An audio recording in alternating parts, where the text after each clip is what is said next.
All right, thank you so much, Victoria. Thank you to our panelists, and thank you to every one of you who's here with us today. So let's get to this. Most people assume that Asian Americans are super successful. So I find it helpful to explain that, in fact, Asian Americans suffer from an age 30 problem. We're the most educated group in America, and we're the most likely to be hired. But at just the age when it's time to leverage all that hard work and education to soar, our prospects plummet. We are the least likely group to be promoted in corporate America. To wit, we are 14% of the US professional workforce, but only 1.5% of Fortune 500 corporate officers. The situation is even worse for Asian women, because of Asians in the C-suite, only 7% are women, and over half of Fortune 1000 boards have no Asian directors. All this is clearly a problem for Asian Americans, but it's perhaps even more of a problem for companies, because Asians comprise 50% of the workforce in high-tech companies per the EEOC, and we face systemic barriers to fully contributing. So think about that. In many knowledge economy companies, half of the people on our payrolls now cannot fully contribute to corporate results and aspirations. That is a huge drag on corporate productivity and growth. And it's a huge opportunity for all of us to expand productivity and growth simply by removing the barriers in front of Asian employees. Every company leader should pay attention, because Asians are skip ahead, please. Asians are America's fastest growing workforce. Please skip ahead to slide 4. Asians are America's fastest growing workforce. In the past 20 years, the US Asian population has grown by 81%, compared to 70% for Latinos, 20% for African Americans, and 1% for whites. So unlocking Asian leadership potential is a problem and an opportunity for every company. Next slide. Today, we will dive into why Asian Americans are systemically underutilized across corporate America. And then, based on my new Harvard Business Review article, co-authored with Angela Tang-Simony, I'll provide a 5-step roadmap to enable Asian employees to thrive and lead. We have a lot of ground to cover, and I'll move fast, but at the end of the event, I'll give you these slides so that you can review them later if you like. We often assume that diversity leads to innovation, but in the case of Asians, diversity is leading more to marginalization. Why? So my experience, most leaders are really committed to inclusion, but they lack an understanding of cultures and how to harness cultural differences on their teams. So what is culture? People often assume that culture is foods and languages and arts and customs and all these things, the visible aspects of culture that anthropologists call artifacts. But just like the bulk of an iceberg lies beneath the surface, same goes with culture. Next slide, please. Below the waterline are the learned and shared patterns of any group. They're the way we do things around here, or a group's unwritten rules of the game. Because they're subconscious and they're deeply embedded, they're hard to see, and they're even hard to discuss. But it's these aspects of culture below the waterline that matter to individual and team performance. So today, when we talk about culture, we'll be talking about these learned and shared patterns. Next slide. Western cultures tend to be exceptionally individualistic, prioritizing me over we. Western people tend to be very strong at self-promotion and networking, and to value leaders who display confidence. So Western thinking styles also tend to be analytical, taking big problems and breaking down into smaller problems and solving them one by one. Asian cultures tend to be collectivist, less about me and more about we. So Asian communication styles are more nuanced, more focused on respect and humility. Asian thinking styles tend to be holistic, solving problems by considering all factors and how they relate to one another. These cultural differences are a great thing, and they should lead to innovation. But in fact, research shows, next slide, that diverse teams shown here on gold fall into 3 different buckets of performance. Some are polarizing, but most aren't that bad. Most diverse teams are minimizing. They believe they handle their differences well, but in fact, they perform less well than homogeneous teams shown here in blue. Excuse me. Only some diverse teams are creating by harnessing their cultural diversity. Those creating teams are the ones that are bringing products to market in record time, and they're capturing new markets that others have failed at. So what's their secret? Their secret is their leaders. Next slide. Low-performing teams have leaders who overlook cultural differences so that cultural differences become an obstacle to performance. The secret sauce of high-performing teams is leaders who recognize and leverage cultural differences. Only then do cultural differences become an asset to performance. So next slide, please. Often on Western teams, when leaders overlook cultural differences, these teams tend to be full of confidence and optimism and entrepreneurialism. And all these are great things. And these qualities make American companies admired around the world. But because the leaders miss cultural differences, they inadvertently often foster a dynamic where the loudest voices win and other potentially transformative voices become silenced and demotivated. This especially impacts Asians in America because 71%, next slide please, 71% of Asian American adults are immigrants. And most of us who were born here, like me, are the kids of those immigrants. So even if we speak, quote, perfect English, we were raised in Asian ways. Meantime, only 17% of all American adults are immigrants. So corporate America operates by the Western ways that most Americans were raised in, but which are very different from the way that most Asian Americans were raised. As a result, next slide, Asians tend to get isolated and stuck on the fringes of corporate networks, often for our entire careers. And in Western cultures, as long as you're socially isolated, you will never move up or be able to create greater impact.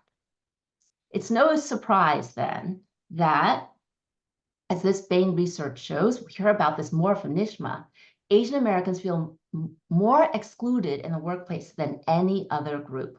Only 16% of Asian men and 28% of Asian women feel fully included at work. Now, next slide. We may assume that because Asians are so heavily immigrant, this is an immigrant problem. And that's why it's so shocking that, in fact, the youngest Asian Americans are the least likely to feel that they belong. That means that the do-nothing strategy of just letting time take care of itself is not working, and it will never work. We must take action. I want to focus today on solutions, but before moving on to solutions, I'd love to bring on Satya and Nishma to discuss cultural differences. So do a little change, off with the slides and on with Nishma and Satya, please. Satya, perhaps let's start with you. I'd love to get your thoughts. You have such a very global background and very global mandate in your leadership to talk about cultural differences and how outgroup members, oftentimes Asians in the United States, but generally outgroup members more broadly, tend to get marginalized when leaders don't effectively harness cultural differences. Well, Joy, first of all, thank you for having me. It's an absolute delight to be with you and the audience. And interestingly enough, quite frankly, I did not know all the research that you have done. So that was very informative, even for me, having gone through some of these issues in the past. I think to your point on cultural differences, it is absolutely fascinating. And I particularly like that one point that you have made about how typically Western leaders are progressing and how they are perceived. And I can cite by my own example. I come from an Asian heritage, and it was interesting for me. I am not a person that typically pounds the table. I am not loud. I tend to reflect a lot more and then speak after that. And initially, that was a challenge because I was getting marginalized because they said, well, Satya has really nothing good to talk about. He is not interested in the conversation. That was hardly the case. I just needed my way of expressing myself. It took a little bit of time until I gained that credibility. But after I did, people did listen, and that made a big difference. But it took some people time to understand that I come from a different culture. And my culture is not about pounding the table and being loud and expressive, but more reflective. So just one example, which was great, that what you have already shown in your research, that is something I just experienced live throughout my career. I love that story, Satya. Thank you so much. And I think that, you know, your being such a leader at Marriott also is by itself an example, and it debunks the biases against Asians. But at the same time, you're bringing so much richness to the upper ranks of Marriott. You know, you're bringing different perspectives, and you know, Marriott's lucky to benefit from those. And unfortunately, Joy, it's not only me. I think it is, we'll talk about it later. We have 4 members on our team and on the C-suite who are Asians. And it was a deliberate, thoughtful process, which our CEO went through. And he said, you know, we would like to have the diversity in the company. And while we are unified in our mission and goals, we bring a variety of cultures to the table. And I think that really enhances what you have emphasized in your earlier slides. Wow, I was a CEO and board headhunter recruiter for a long time, and I've not seen so much diversity in the C-suite often. So credit to you guys, and I can see that really contributes to the success of your organization. That's really exciting. Thank you so much, Satya. Nishma, how do you see these issues playing out in your career and your work? Thank you so much, Joy, for having me on this as well. And I think it's a really important subject, not talked about as much as one would like. I mean, certainly the gender agenda is still very much at the forefront, but I think this is incredibly important given where we're moving, particularly if you look at Silicon Valley technology, where there's a real need, and actually some of the hard grafters do come from the Asian community. So why do Asians experience these outcomes? And, you know, of course, very happy to share some of my personal story. But to begin with, I think it's important to acknowledge that the Asian community, both in EMEA and in the US, is very diverse.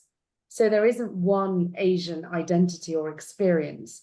Not only are there a multitude of ethnicities amongst Asians, but also there are stark differences in lived experience. And I think Satya just very eloquently articulated his own experience, which is actually not probably dissimilar to mine, although I sit on the intersectionality of both gender and that of a very British background, but of Indian heritage.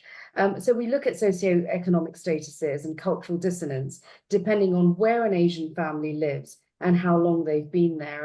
And you know, we've certainly seen that transcend in the United Kingdom.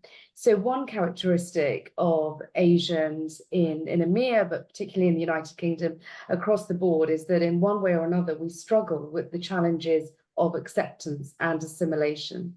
And the exact nature of that challenge varies by generation. So first generation immigrants often struggle the most, simply from culture shock.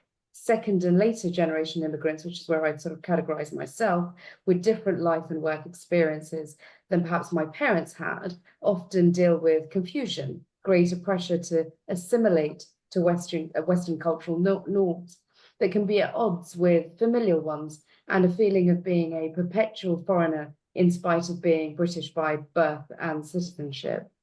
So there are a huge number of stereotypes that play out, and some of them, Joy, you alluded to earlier, but just to emphasize that point, one version of the model minority, as Bain calls it, is the sort of polite, law-abiding Asian group who have achieved a higher level of success than the general immigrant population. And I think it's important to point that out through some combination of innate talent and pull yourself up. But unfortunately, the myth erases, and different experiences across the community mean that we face barriers in a very different way. And an internal focus group that we conducted at Bain some time ago shows that Asian leaders cited that a lack of role models, as well as stereotypes and cultural norms, make it more challenging to advocate for themselves as additional hurdles in the ways of professional advancement. And I think that is very true of professional services, but even across the financial services industry where I am. So if you think about how to address then some of those challenges, and I know we're going to talk about those later, we need to draw upon our understanding that the fabric of belonging has a different texture for every community within an organization. Thank you so much, Nishma. I think the complexity of our communities, of our individuals, because we are much more than just our cultural identities too, is all part of what makes us so fascinating, as Satya has said. So let's move on to solutions, because I think that's what most of us are eager to hear about. We did get a question, Joy. I think people are asking whether the deliberate choice that I mentioned was with APAC's growth. Actually, I had Europe, Middle East, and Africa. So, and technically, it have nothing to do with Asia Pacific growth, but it is deliberate. And I'd like to point out, also to the solutions. One of the reasons why I am in my position is I have the ability, based on my culture and background, to bridge gaps, bridge cultures across many, many countries. Yeah. And while I was born in Asia, but I'm living in Europe for many years and I've worked in the US, the fact that I'm able to do that, and we are represented in 76 countries, it simply makes it much, much easier for somebody who just come out of one culture, not have the ability to adapt, able to bring people together. So while it is deliberate, it's not necessarily growth related to APAC. It is pretty much what we do across the business in Marriott. That's great. Thank you, Satya. Well, let's see, how can we dismantle the barriers in front of Asian employees so that we can have many more Satyas and Nishmas out there? That'll certainly benefit all of our companies.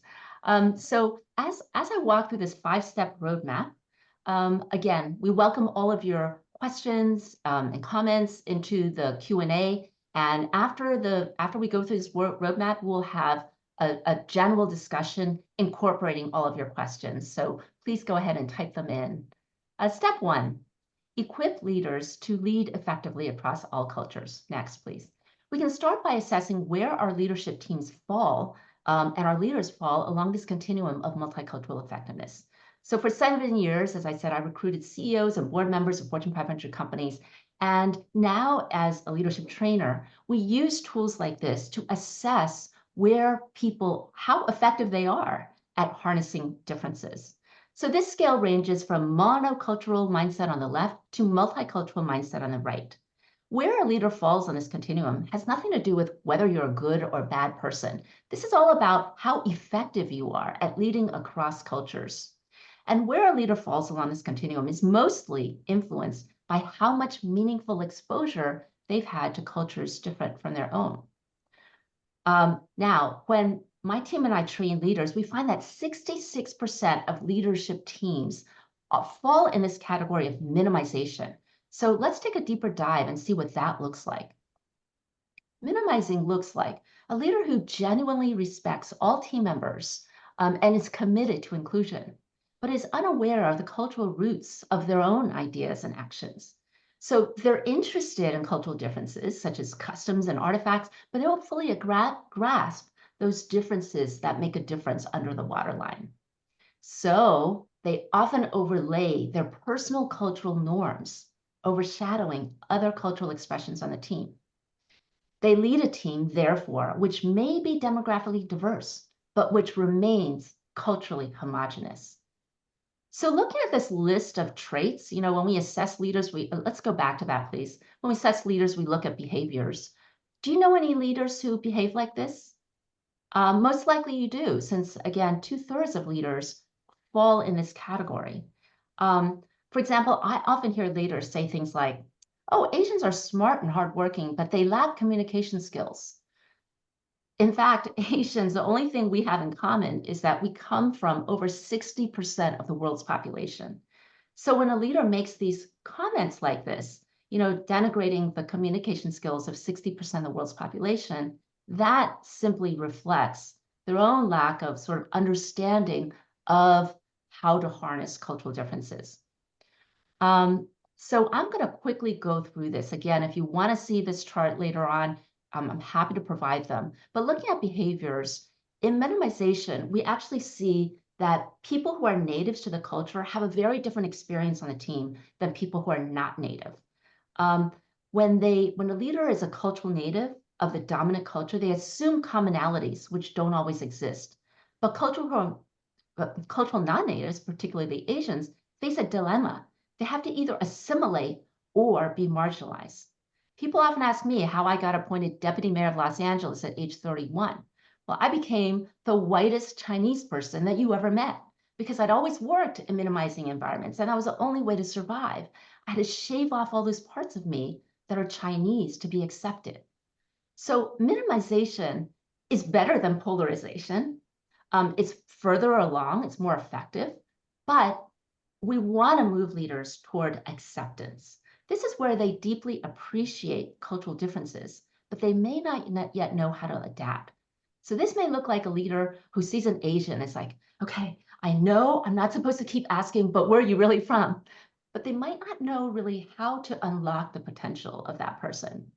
So we want to move leaders toward this adaptation stage, where leaders are fluidly shifting their perspectives and behaviors to achieve their goals, although they will continue to make mistakes. Next slide, please.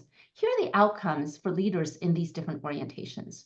In minimization, cultural natives gain a continuous reinforcing of authentic voice, while non-natives experience a continuous marginalizing of authentic voice.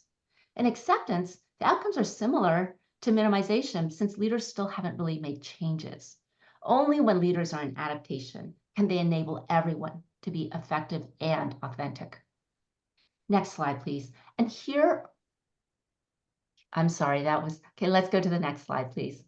And here are the organizational outcomes. When leaders are in minimization, we gain diminished productivity and innovation. When leaders are in acceptance, the outcomes are similar to minimization. Only when leaders are in adaptation do we unlock the innovation, agility, and high performance that diversity promises. Again, next chart, please. Next slide. This chart is a lot of information. If you like, get my presentation later and review it on your own. Next chart, next slide. So to equip leaders to lead effectively across all cultures, we recommend that companies train leadership teams to leverage diversity as an asset to performance by enabling all team members to be authentic and effective. And that we enable leaders to fluidly shift perspectives and behaviors to deeply connect with clients from all backgrounds. Now, I would say, Satya said earlier, this stuff is fascinating. It really is fascinating. And we've always found, that leaders just eat this stuff up because they're just like, this is really just helping them to understand how to more deeply connect with all those around them and to be more effective in achieving their goals and their organization's goals.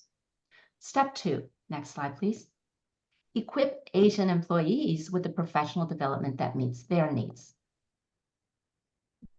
Next slide.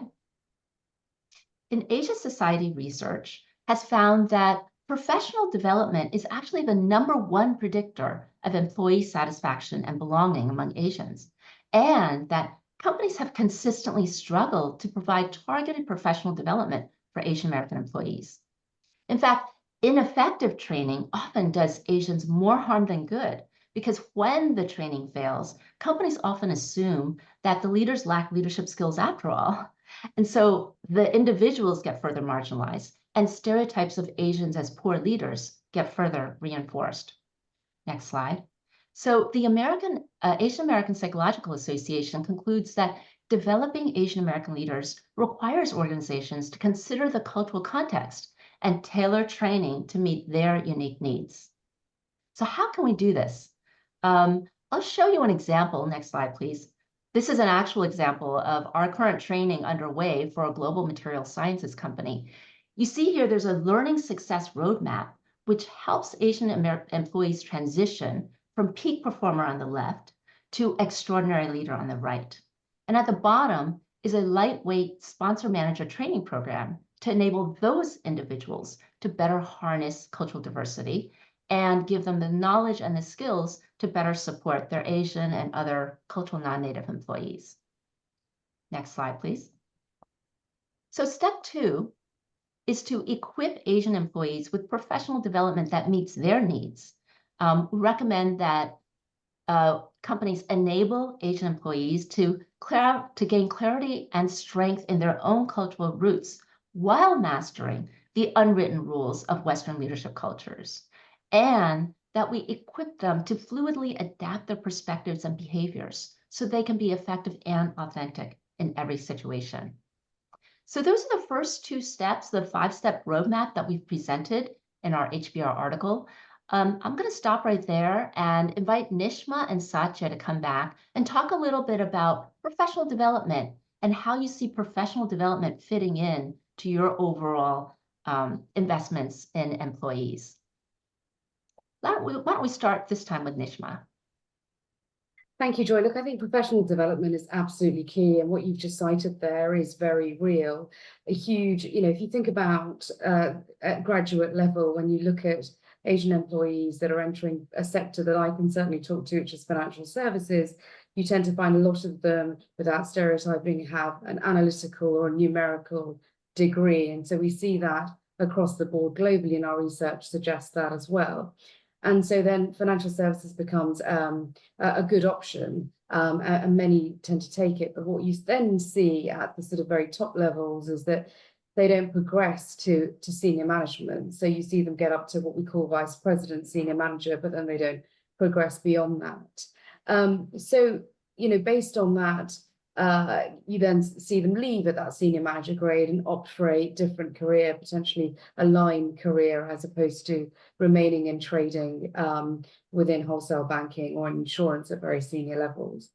So just to deliberately sort of move into that, one of the things that has been very effective that we've seen some of the wholesale banks introduce, particularly the likes of Goldman Sachs and others, is proactive formal sponsorship and acceleration pipelines for top talent within that minority population. And I think that really sort of weeds out the star performers and actually enables them to progress to senior levels. The other thing that we've seen is very transparent, and I'll stop there actually, but transparent performance management processes, and those that are tailored actually to what you say. So when you read performance management reviews, it's not acceptable to say to an Asian woman, for example, that she's just too quiet in meetings. And it goes back to Satya's earlier point, actually, it could be that the individual is very reflective, and some level of coaching could push that in the right direction. Great. Satya? Yeah, I think Nishma addressed some really great points. One of the things that I have found very useful is mentoring, right? But it's a sponsorship to some extent, but mentoring is on the other end of the spectrum. And fundamentally, what we have seen, if you have leaders in the organization who are role models and are willing to share their experiences with others, makes a huge difference. And these role models automatically become somebody that people can look up to and say, okay, look, this person is in that role, and this is how they have developed their career. This is how they have grown up in society. That can be a huge benefit. One of the things we have done in our organization is created these associate resource groups. Yeah. So like-minded people. So we have a group for Asians. So I am part of that leadership group, and people have the ability to join that group and then ask questions. We have discussions. And just sharing those examples makes a huge difference. I think maybe unlike some of the other industries, we are in an industry where we work across various cultures. We welcome guests from, all over the globe. I don't know, 190 countries or so. We are represented in 140. And if I think about our own hotel population, our associates, in many cases, we have 48 different nationalities working in one hotel. So you are automatically exposed to various cultures. So not only your colleagues are coming from different cultures, your guests are coming from different cultures. So it automatically tunes you into being more sensitive and understanding of what the needs are of the various stakeholders that you're responding to. I think there was a question on role model, and Indra Nui comes to my mind. She was the CEO of PepsiCo, a fabulous person. I just met her a few weeks back in New York, And she is a great role model. You know, people look up to her, and I saw her in a cricket match, which is kind of unusual for Americans, right? That was one of the things I had to do in my company. Is that not everything is hitting out of the ballpark. It could be hitting out of the boundary too. You know, those are the nuances of different sports across the globe. But it was interesting, and people, how they gravitated towards Indra. She's an absolute legend. And I think there are several more of them. But being a role model and helping, and to what Nishma pointed out, as far as you know, sponsorship is concerned, I think is key. I think we can make a world of a difference for people. Absolutely. Well, thank you so much, Nishma and Satya. And actually, that's a perfect lead-in to our step 3, which is to promote and integrate Asian employees into management teams and boards. So let's move on to that. Studies show that Americans consider an ideal leader to be someone who is assertive, dominant, and charismatic, and an ideal follower as someone who is highly competent, hardworking, and docile. And in fact, this creates, next slide, a double whammy for Asians, because the traits associated with an ideal leader are the opposite of the traits associated with Asians. We're seen as non-assertive, non-dominant, passive, and lacking social skills. And the traits associated with an ideal follower are precisely the traits associated with Asians. So Asians suffer from what organizational psychologists call role incongruence, meaning that when an Asian does show leadership traits, the bar tends to keep getting set higher in order to dispel any doubt about whether they're ready for a leadership role. And as a result, organizations are less likely to promote or even to invest in us as leaders. So it becomes this chicken and egg problem. Perceptions of us as not leaders prevent companies from giving us the opportunities or even the development we need to prove those perceptions wrong. Fortunately, the research points to a solution. Next slide. It turns out that once Asian Americans are in leadership roles, they're often viewed as equally effective as their white American counterparts. We lead just as well as anyone. And this points to a clear solution. Next slide.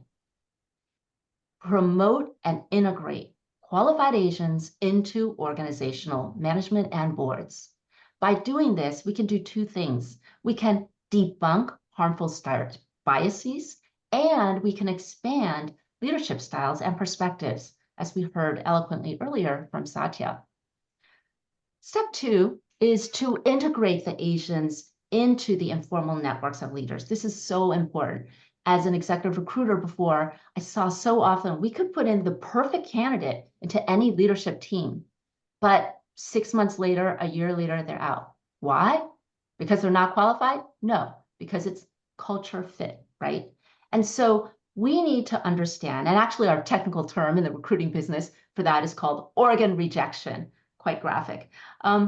But Asians face a real risk of that organ rejection every time we move up into organizational hierarchies, because hierarchies tend to be more and more culturally homogenous the higher you move up.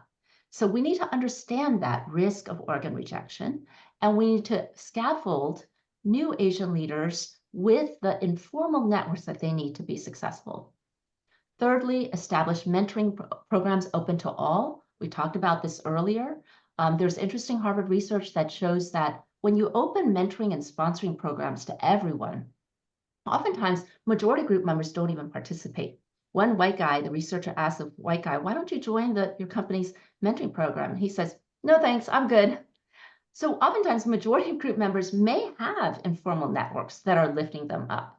And it's the non-majority group members, especially Asians, because Asians tend to be the most culturally different on every team, that need those programs. So we can open them to all, and then Asians disproportionately benefit according to the research. I'm going to go through one more because I think this is really apropos of what we're talking about, the points that Satya and Nishma were raising. Step 4 is to embrace culture add instead of demanding culture fit. We talked earlier about this question of loud people tending to be prioritized in Western organizations where leaders are not effectively harnessing cultural differences yet. We want to move towards really ensuring that all voices can fully contribute here are some values that I propose for effective team values. We each see things that others don't. We talked about analytical versus holistic thinking, for example. Every teammate is important. Differences are not to be run away from. Differences are opportunities for mutual learning. Within teams, there should be no winners or losers, and we all will succeed together. In fact, these happen to be very Asian values. These are collectivist values. Our teams will always remain predominantly Western, and there's nothing wrong with that. But at the same time, for our teams to be truly effective, we can intentionally integrate also in Asian and other cultural backgrounds and perspectives.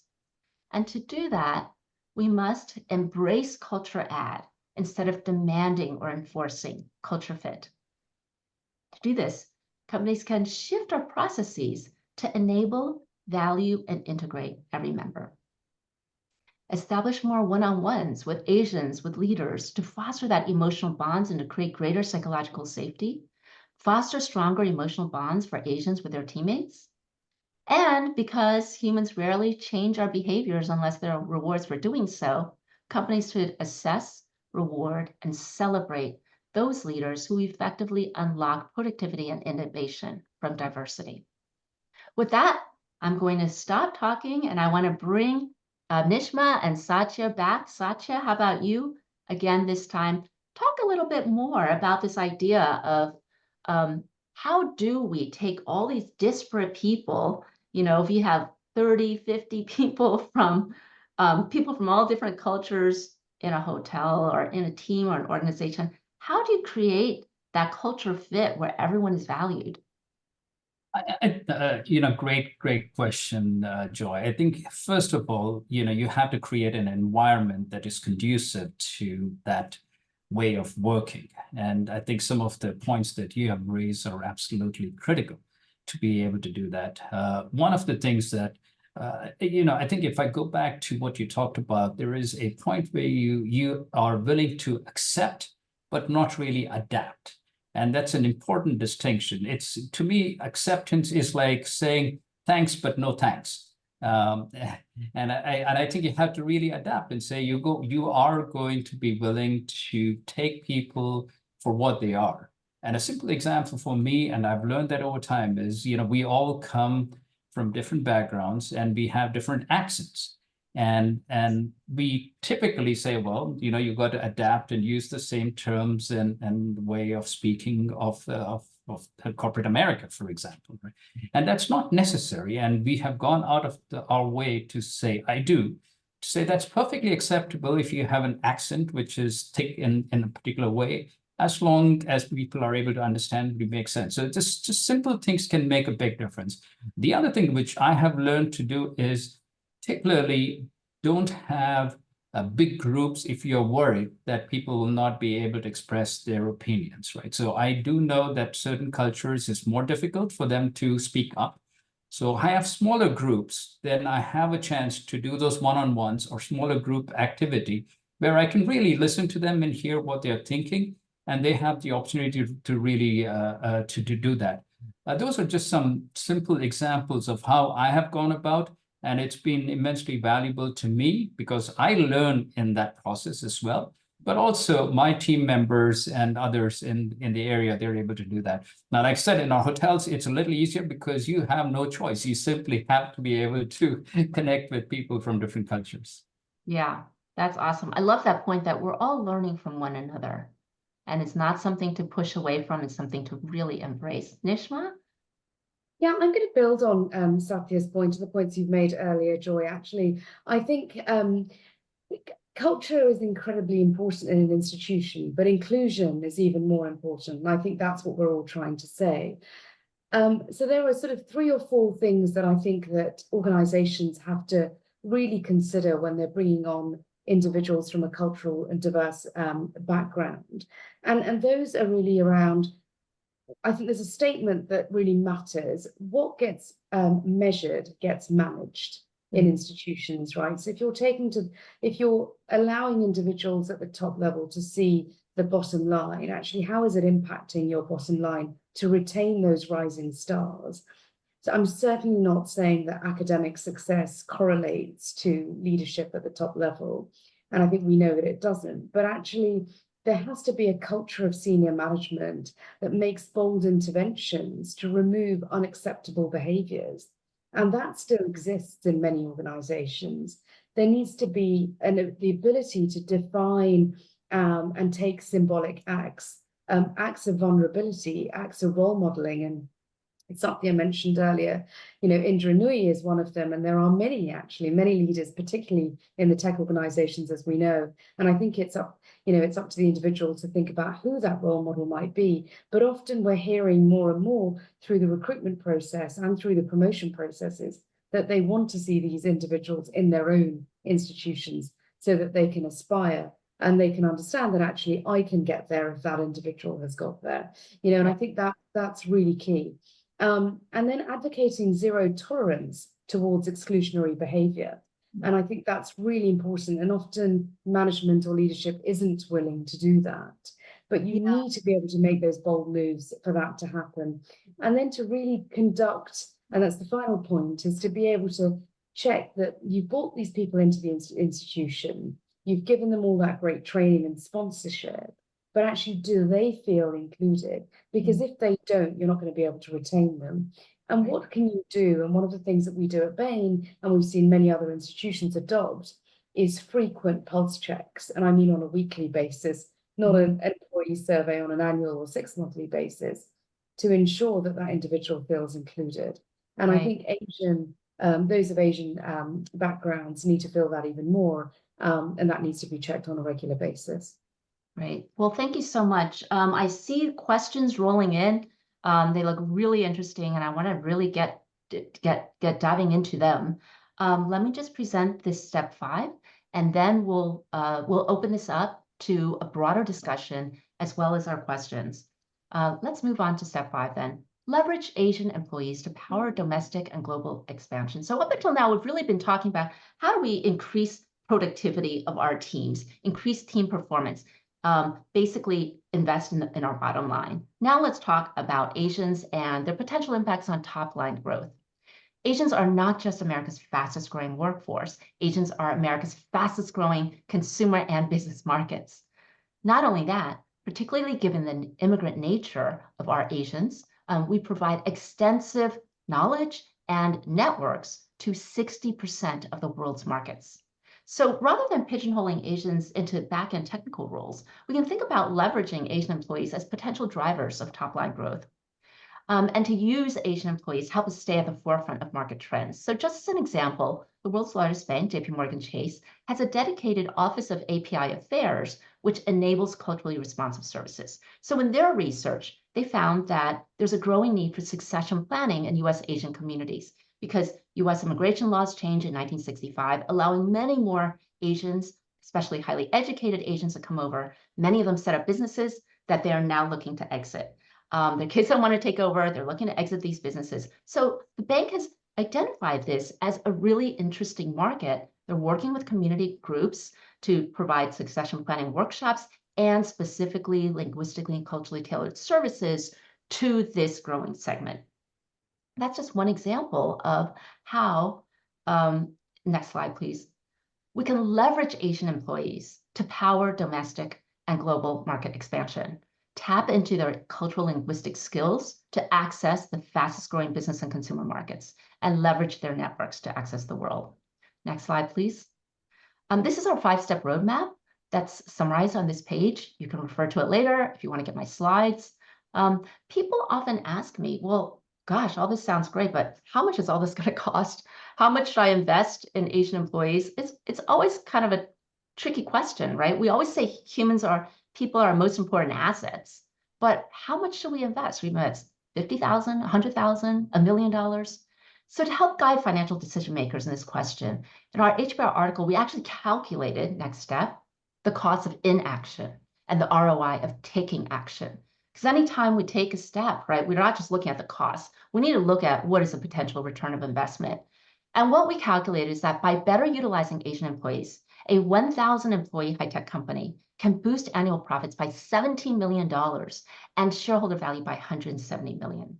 These calculations scale linearly, so that a 5,000 employee company can boost profits by $85 million a year and shareholder value by nearly $1 billion. These are huge numbers. And you can actually look at the article for all of our assumptions and see how and adapt them to your own. Please just stay back on the slide. But this underlines can you go back to the slide, please? They underline the huge opportunity here for every company leader who's responsible for maximizing shareholder value. Beyond the financial costs of inaction every year of not acting and the ROI, the opportunity of taking action, every company now also has an opportunity, next slide please, to leverage the diverse talents of Asian employees to become a more global, agile, and powerful hub of innovation and growth.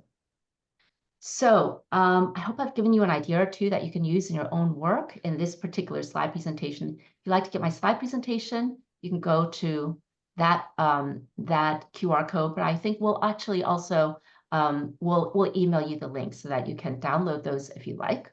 And now let's welcome back Nishma and Satya on stage. And we can start bringing in some more of your questions, very interesting questions and comments. Let's see. Do you have any, we see some questions about obtaining senior management sponsorship. This is a very interesting question. I think that we often hear from Asian employees and ERGs like, senior management does not pay attention to Asians. They may pay attention to other groups, but Asians seem to be at the bottom of the barrel when it comes to getting attention and resources. Are there any suggestions from either of you guys on that? I mean, I think one thing is when you actually see Asians ascending to senior leadership, then people are like, wow, I can see what they bring. But it's that chicken and egg problem. Any suggestions on how to bring these issues to the forefront of the corporate agenda? Nishma, please start and then I can chime in. Well, I think D&I as a whole, you know, and certainly ethnic representation has been key on CEO agendas for the last sort of 15 odd years, and I know of it's right at the heart of the culture agenda as well. How do you bring some of this to the forefront? I think that's, you know, it's really utilizing that network and pushing that network through the institution, I think, is the way to really bring it to the fore. And I think building that out in a very persuasive and influential manner really makes a difference in terms of progression, in my view. Yeah, you're right, Nishma. One of the things I would add is not only do we need leaders at the absolute top level of the organization, we need leaders at different levels of the organization. So, you know, one of the things we are focused on is to make sure that it's not just the C-suite or the top 250, but, you know, there are director level positions where if you see that population with the right level of Asians, then automatically that helps to drive that momentum forward eventually in the company as well. Yeah, thank you very much. I think that is such a really great point, Satya. And that we, you know, there's always attention focused on the CEO. Where's the CEO going today? How come the CEO is going to the other ERG and not our ERG? But we do have allies inside our companies, right? And one of the questions that like Jaya Saxena asked, I'm curious, how do you think about engaging allies? Several people have asked that. How do we engage allies into our conversation? Research shows that well over 3/4 of Americans believe that Asian Americans are a benefit to our country and that racism against Asian Americans should be addressed by Americans. So we do have allies out there. They might not be at the very top, but we do have them. We have friends, we have colleagues. And I think that one way we often, I think, reflexively don't talk about our experiences because we've always been taught, I always was taught in school growing up that being Asian is totally not cool, right? And so we often shy away from talking about our experiences, positive and negative, of being, you know, culturally different. But actually new research shows that when we reveal deeply of our cultural experiences. It actually elevates our standing in other people's minds, and it elevates us professionally. So I think that we often get and that's quite counterintuitive. We often get signals that we should whitewash ourselves. But I found in my career that, earlier in my career, I was really focused on whitewashing myself. But over time, I found that when you actually lean in and you reveal more of yourself, you share deeply, it actually elevates you, because people are curious and people want to learn more. And they start to appreciate the different perspectives that you bring to the table. And that gives you greater and greater credibility. You're absolutely right, Joy. I can add, I think, we generally talk about being authentic leaders, right? And I think for Asians, even more so. Because if you are authentic and you show yourself as you are, then people appreciate it. And while some may not agree, and there are people who will not agree with you, but a vast majority, what I've experienced, they are then become even bigger supporters and champions of the minority groups, whether it's Asians or others. So absolutely, but it is depending on the culture of the company, and that's important. And when I reflect back in Marriott's culture, it's a 97-year-old company. And over the years, the founders have always paid a lot of attention to taking care of people, and which is taking care of people in a variety of ways, which includes minorities and people from different parts of the world. And that makes a big difference. And I think one of the points that you put on the slide, which is great, is about business, how much Asians can contribute to the business community as well as across the globe. And if you look at the hotel industry, the Asian population is the majority shareholders or owners of hotels in America. They're a huge, huge group. And if you think about the traveling population, between Chinese outbound, Indian outbound, and Southeast Asians, that's a huge potential. As you rightly pointed out, that population is growing. So huge impact to the economies of the various countries that we live and work in. That's great. I hope more companies really focus on leveraging that opportunity. Nishma, any thoughts on how we engage allies, or should we? I see pages. I see 8 pages of questions. I don't know how to get through all of these. How do I select them? There's so many good ones. Let me just see if there's something else in here that Nishma. I think we talked about Asians. Pushback. Let's see. I'm sorry. Illuminating discussion. Nishma, anything that you want to say about how Asians can prove our unique traits and our cultural influence can benefit our leaders? I mean, you're dealing with, as a Bain partner, you're having to establish your credibility. You're an Asian and a woman, but you're establishing your credibility and your leadership every single day. Do you have any thoughts about how to do that most effectively? Yeah, look, I mean, every day is a new day, and every day you establish yourself in a different way with a different client. And as Satya said, right at the outset, I think the word authentic is really important. And every single time I go into a new client meeting with a CEO or whoever it might be in the C-suite at a different institution, it's that sharing very deeply and that authentic leadership that really has stood me in good stead with that individual. And I think that's not a flippant, a comment that's not flippant at all. And it's very difficult for some individuals, and I want to acknowledge that as well, for them to be their authentic selves. And that could be from experiences that they've faced in their personal and professional lives before that. So, one of the most authentic leaders I think that the UK political establishment has had is our recent outgoing Prime Minister, Rishi Sunak, who I think has been incredibly authentic in style. And, albeit he's faced a number of challenges, I think it would be remiss of me not to mention that he's probably also overcome a lot of obstacles to have got to the place that he did. And I think that has really changed the face of the political system, actually, and UK government for those aspiring to be in the public sector.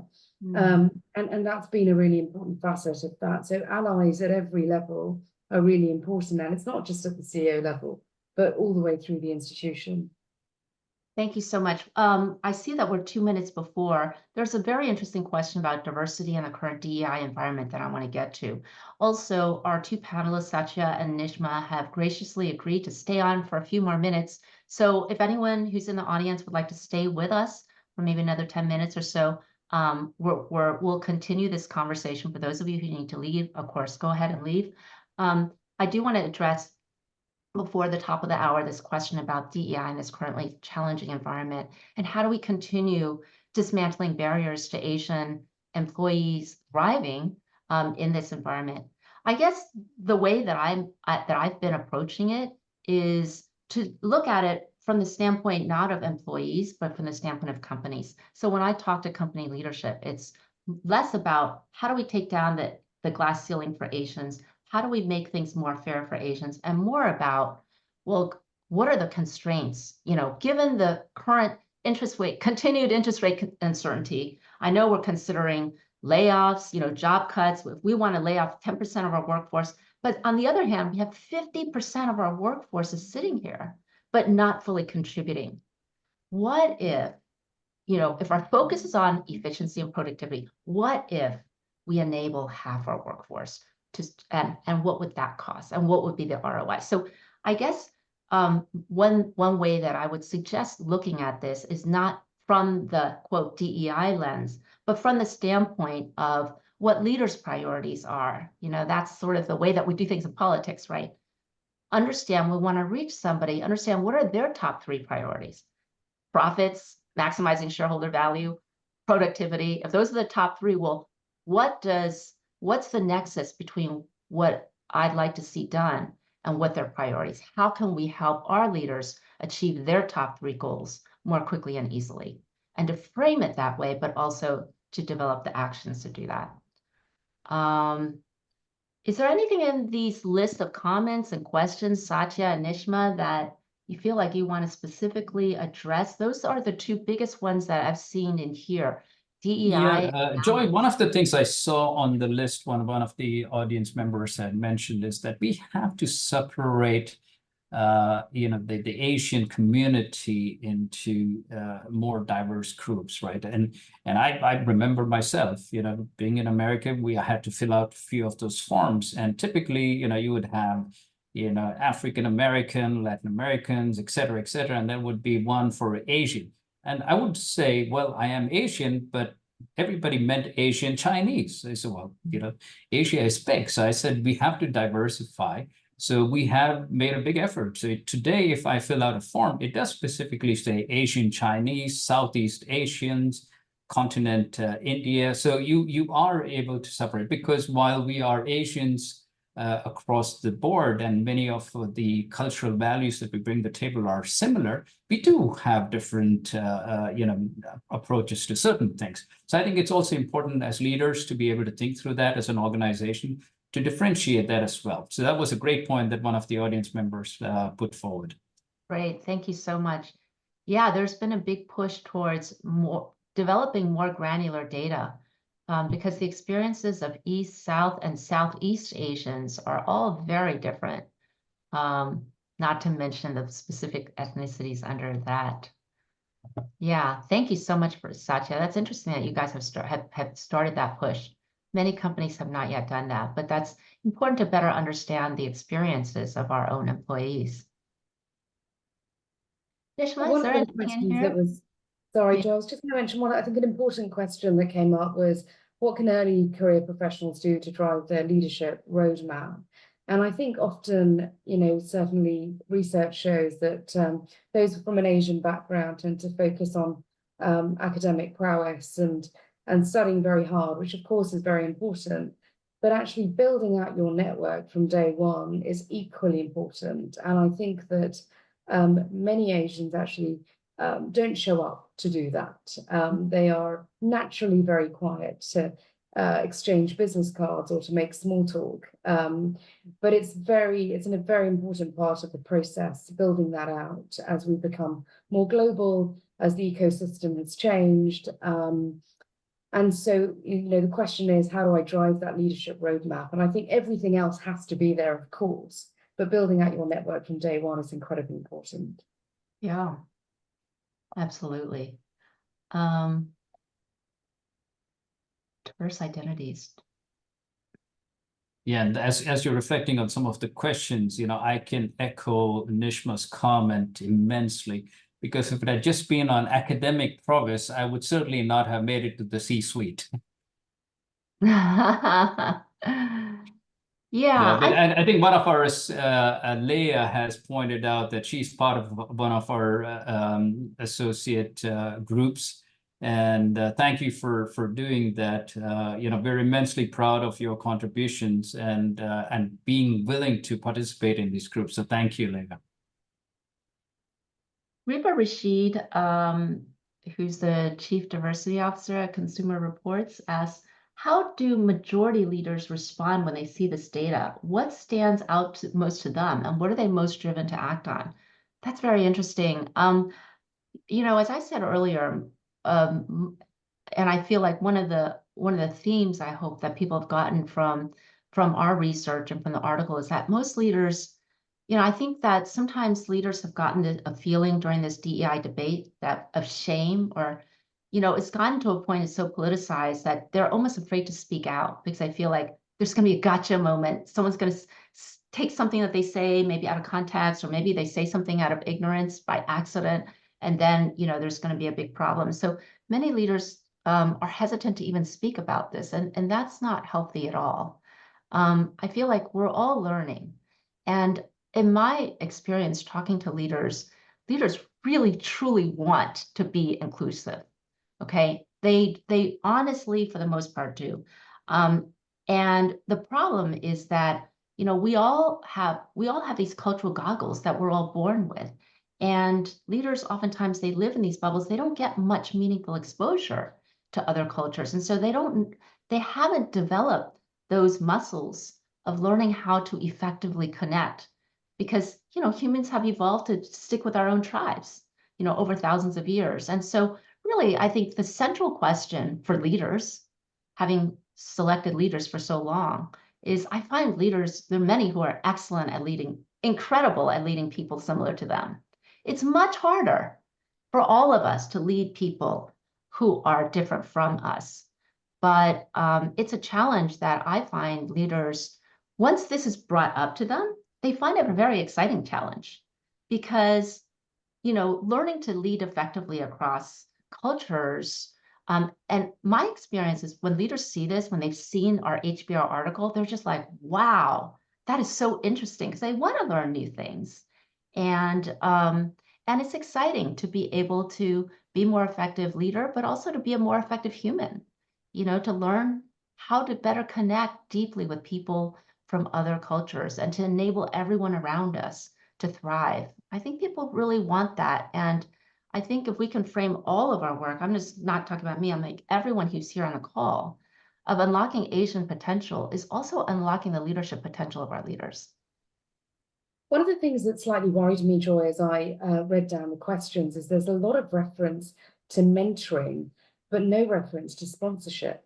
And actually, there's a significant difference between getting a mentor or getting a sponsor. A sponsor is somebody who champions you within the organization or externally to help you achieve your potential, whereas a mentor is more of a guide. And I think what I often find is that Asians versus their white counterparts will be looking for mentoring rather than sponsorship. But to get ahead in the institution, what you really need is a sponsor. And don't be afraid, is what I would say, if that's the last comment I was to make today, to go and find that sponsor different from the mentor within your institution and externally, because often people want to help. They just need to be asked. Yeah. I think you made an excellent point, Nishma. Absolutely spot on. I couldn't agree more with you. Somebody asked, how can these different groups unify in the workplace? I feel like, while it's important to understand cultures and cultural differences, and that's important to be effective, we also need to understand what we have in common, right? When we're in an organization, we're here to work on a singular mission and purpose. And I think that we can use our work as an opportunity to help us drive. We are all really in this together. And if we can leverage our work to also build our relationships, so that we're not just like exchanging information with our colleagues, to be very mindful of every time we exchange information, to start building those emotional bonds, not just within our group, but across boundaries. And I would say if we all do that, how do we unify groups? I think that a lot of it is about emotions and about creating that emotional connection and that emotional energy. And if we can all be mindful of doing that, then I think that's how we bring these groups together. I think having a common purpose as an organization helps. And if the leaders define that in the right way with a set of values and direction that they're heading, that helps unite people across cultures. And to your point, Joy, many times, whether you come from one culture or the other, the underlying principles of what people are looking for are similar. And I think it is important that we as leaders and aspiring leaders help cultivate a culture where people can come together. Travel is an absolutely key point, right? When I take great pleasure not only in just traveling for travel's sake, but I have the ability to connect with people and learn about them. And the more I learn about them, the more I appreciate what they bring to the table, right? So I travel, I don't know, 200 days a year as part of my job. And I visit so many countries. And that's one of the best things I do, is get the reward of engaging with people from different cultures. Yes. And that's a reward that many of us get from work that we don't. I mean, travel is an amazing way to do that, but also we can think of work as a source of opportunity to learn about people from different cultures. Oftentimes at work, we stick with our own. Sure. But many of us don't have, for many of us, work is the one place where we connect with people who are very different from us, right? Outside of work, what do we have? My pickleball group, my whatever, church group, this group, that group, where we're held together by certain, every group has its own culture. But for many of us, work is the one place that we connect with people from all different cultures, that we have the opportunity to. And I think we can all be growing those skills every day, and making those connections, which are so important to our careers, as Nishma pointed out. Victoria is our dear leader. Are there any specific questions that you feel like we should answer? Or should we're kind of getting to the end of our time. Is there like one more question that we should answer, or should we let everyone get on with their days today? Sure. I think there was one that because we're getting a lot of questions from people who are kind of saying like, well, what can I do from my perspective as an Asian worker? And I want to remind everyone, like, the onus is not on you solely, and we really want to think about how like institutions, how people, hiring managers, how people in D&I and HR departments, how people who are allies, who are people who are outside of not necessarily Asian workers, can think about this, and we're hoping to influence that as well. And so I think one of the questions here is from like the leader perspective. So I kind of want to highlight that, which is someone, so Anonymous asked, we have, a lot of organizations have implemented HR tools to collect data. That said, how would you recommend leaders leverage the data they receive from whatever tools they're experiencing or survey information to improve overall exclusivity? So I guess if you could use examples from when you've used data at your workplaces to say like, oh, we're starting to see that this is a trend, and implementing it. Yeah. Yeah, I think Nishma mentioned that tracking and then acting on the data is important, and it starts with the leadership. And in our case, our diversity, equity, and inclusion is being headed by our CEO. So he heads that, and we meet on a quarterly basis. And he champions that. We have a board which is very keen to understand what we are doing in this space. So on a quarterly basis in our board meetings, we report out on it. And just a focus on something like that automatically drives engagement. It drives the need to take action, be biased for action, rather than just saying, well, we've got something out there. And that's great too. And I think, you know, more and more companies implementing something like that would be helpful, not just for the sake of having a board, but really acting on it. Mhm. One of the things I've also found, and adding to Satya's very valid point, is that many institutions in some of the sectors that I work in actually do quite a lot in terms of sponsorship programs and other things, and often do too many. So do what you do well, and manage that and track it and measure it and come back on it in the way you would any business issue, any risk issue. And I think that's a really important part of the process. Otherwise, what you're seeing is lots of pockets of organizations doing lots of different things. And actually, you know, you're losing momentum, and executive sponsorship is so important as part of these initiatives that you don't want to lose the executive who's sponsoring those programs, because actually they're sponsoring too many. So little and often is important. If we want to look at specific data, I think the one singular data point that we can look at, because there's some problems with just looking at like employee engagement surveys and pulse surveys, because sometimes I talk to some HR friends who are like, oh, don't talk to me about my Asian employees. They're my happiest employees. And I say, well, take a look at your attrition data. And they're like, oh. And then I talk to Asian employees and I say, well, how come you're telling people you're happy when you're not happy?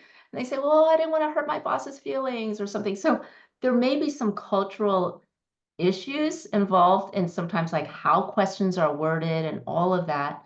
The one piece of data that we can always go to is equity data.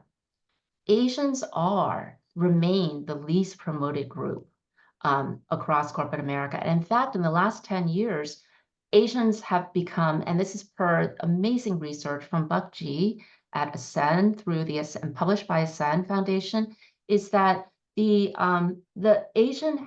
companies have become even less equitable for Asians in the last 10 years. And so if we just look at that, that is a measure. You know, if we can look at somebody's demographic and predict their likelihood of being promoted, that's not a good thing, right? And that's a signal that cultural diversity is not being well managed. Because Asians, you know, Asians often are not even considered in DEI programs, but because of Asians tend to be culturally different, if we want to think about how well we're leveraging differences, we can actually use Asian employees as a barometer for the health of our team, for how well we're unlocking innovation. Are Asians getting a fair shake in our organizations? Are Asians speaking up on your team? Are you integrating Asian voices? If you're not, then, you know, there's probably some broader issues. You know, other people who are different, introverts, women, et cetera, may also be getting marginalized. So I think in that sense, we can think about Asian employees as a barometer of how effectively we are turning diversity into good outcomes.